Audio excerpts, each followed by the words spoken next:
భారతదేశంలో మహిళలకు రక్షణ కల్పించాలి.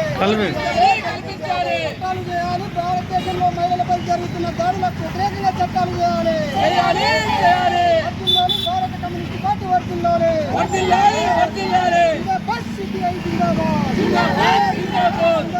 రక్షణ కల్పించాలి. చట్టం చేయాలి. మహిళా డాక్టర్లకు అనుకూలంగా సెంట్రల్ ప్రొటెక్షన్ యాక్ట్ చట్టం చేయాలి.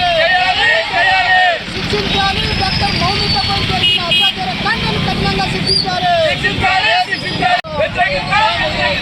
చట్టం చేయాలి. డాక్టర్లకు అనుకూలంగా సెంట్రల్ ప్రొటెక్షన్ యాక్ట్ చట్టం చేయాలి.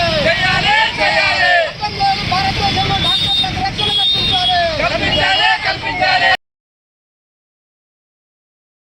ఎంతటి అనాగరికమైన చట్టాల కాలంలో అభద్రతా భావంతో అనాగరికమైన పద్ధతుల్లో బతుకుతూ ఉండరో భారతదేశంలో ఈరోజు మహిళలకు అంతకంటే ఘోరమైనటువంటి పరిస్థితులు కనబడతా ఉన్నాయి.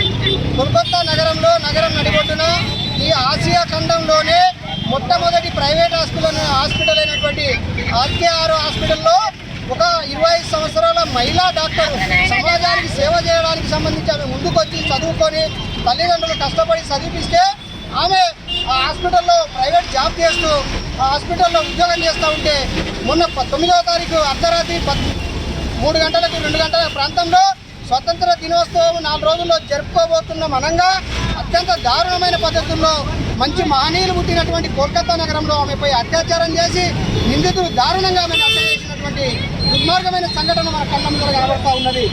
ఆ సంఘటన పట్ల దేశవ్యాప్తంగా మహిళలు సంఘాలు పోరాట యోధులు కమ్యూనిస్ట్ పార్టీ సిపిఐతో పాటు ఏఐటీసీ కార్మిక సంఘాలు అన్నీ కూడా ఇదే పోరాటం చేస్తూ ఉన్నాయి. ఆ మహిళలకు రక్షణ కల్పించాలని డిమాండ్ చేస్తూ ఉన్నాయి. అక్కడ ఉన్నటువంటి ప్రైవేట్ హాస్పిటల్ యజమాన్యము మొత్తము అక్కడ డ్రగ్స్ రాకెట్, సెక్స్ రాకెట్, అదే రకంగా ఇతర అనేక రకమైనటువంటి అనైతిక కార్యకలాపాలు నిర్వహిస్తూ అది దశాబ్దాలుగా అనాగరికమైన పద్ధతుల్లో హాస్పిటల్ ఉందనేది ఆరోపణలు ఉన్నాయి. ఈ ఆరోపణలన్నింటినీ కూడా ఈ రాష్ట్ర కేంద్ర ప్రభుత్వాలు ఖండించకుండా పట్టించుకోకుండా కేవలం అక్కడ ఉన్నటువంటి మేనేజ్మెంట్కి సపోర్ట్ చేస్తూ ఉన్నారు. ఇప్పటికీ దాదాపు 10 రోజులు అవుతూ ఉన్నది. 10 రోజులు అయితే కూడా ఆ నిందితుల్లో ఉన్నటువంటి ఒకే ఒక కానిస్టేబుల్ని అది తూచాయమంతరంగా అరెస్ట్ చేసిండ్రు. ఆ కానిస్టేబులే కాక అక్కడ ఉన్నటువంటి డీన్ కానీ, ప్రొఫెసర్ కానీ, ఛాన్సలర్ కానీ, అక్కడ ఉన్నటువంటి హాస్పిటల్ బాసు ఎవరైతే ఉన్నారో అత్యాచారం జరిగిన